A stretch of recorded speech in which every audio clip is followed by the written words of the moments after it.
નમસ્કાર દર્શક મિત્રો, મિરર ઓફ ધ વર્લ્ડ ન્યૂઝમાં આપ સૌનું હાર્દિક સ્વાગત છે। જેતપુર ડીવાયએસપી કચેરી બહાર યુવતીએ કર્યો આત્મવિલોપનનો પ્રયાસ। યુવતીએ ઝેરી પ્રવાહી જેવું પીણું પીને આત્મવિલોપનનો પ્રયાસ કર્યો। યુવતીને દુષ્કર્મની ફરિયાદ ન નોંધાતા હોવાનો આક્ષેપ। જેતપુર વીરપુર જૂનાગઢ પોલીસ ધક્કા ખવડાવતા હોવાનો આક્ષેપ। પોલીસ આરોપીને છાવરતી હોવાનો આક્ષેપ। વલ્લભ જાધવ સામે દુષ્કર્મનો આક્ષેપ। પોલીસ તરફથી ન્યાય નહીં મળતા આત્મવિલોપનનો પ્રયાસ। વીરપુર પોલીસના બદલે રૂરલ એલસીબી અથવા જૂનાગઢ પોલીસને તપાસ આપવાની માંગ। યુવતીને સારવાર અર્ધ સરકારી હોસ્પિટલ ખસેડાઈ અને યુવતી આત્મવિલોપનનો પ્રયાસ કરતા પોલીસમાં દોડધામ મચી। મારા બેન થાય કીર્તિબેન અને વલ્લભભાઈ જાદવભાઈ ધોળકિયા એને કરેલું હતું અને અમે પોલીસ સ્ટેશને કેસ કરવા ગયા તો એ લોકો લેતા નથી।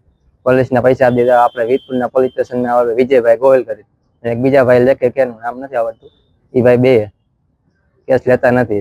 એ બે કે જુનાગઢ જાવ, જુનાગઢ જાય એમ કે બનાવ વીરપુર નો હોય, વીરપુર જાય કે તમારે બનાવવા જુનાગઢ નું, એવી રીતે અમને ધક્કા ખવડાવે। મારી બેન ને મોડા લગીને પોલીસ સ્ટેશન બેહાડે 10 થી 11 વાગ્યા લગી ઉપર લઈ જાય, ન્યાય ધમકી આપે કે તમને કેસ લઈ લ્યો, તમારો એમ સમાધાન કરી નાખો, હવે તમારા બધા પરિવારને ખોટા કેસમાં દાખલ કરી દે, એવી રીતે ધમકી દી।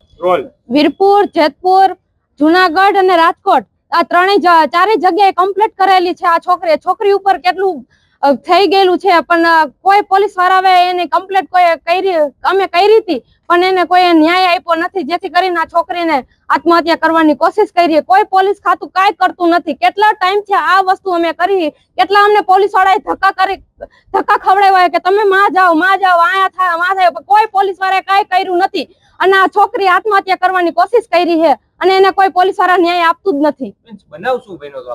બનાવ એની ઉપર બળાત્કાર થઈ ગયેલો છે અને એ છોકરાએ પોલીસ લાવીને એને એની ઉપર કરેલું છે અને આ બાબતે અમે પોલીસ વાળાને જાણ કરેલી છે। કેટલા દિવસ થયા, કેટલો ટાઈમ છે અમે આ પોલીસ વાળાને જાણ કરેલી છે। રાજકોટ પણ ધક્કો ખાઈ આવ્યા કેટલી વાર, જેતપુર પણ અહીંયા આવી આવ્યા, અમે ગોંડલી એટલી વાર ગયા હતા, વીરપુરે અમે એટલી વાર ગયા હતા, પણ કોઈ પોલીસ વાળાએ આવું કરેલું નથી, કોઈ એને ન્યાય આપ્યો જ નથી। કેટલું એને કીધું કે અમને ન્યાય આપો આ છોકરી માટે, છોકરીની જિંદગી બરબાદ થઈ ગઈ।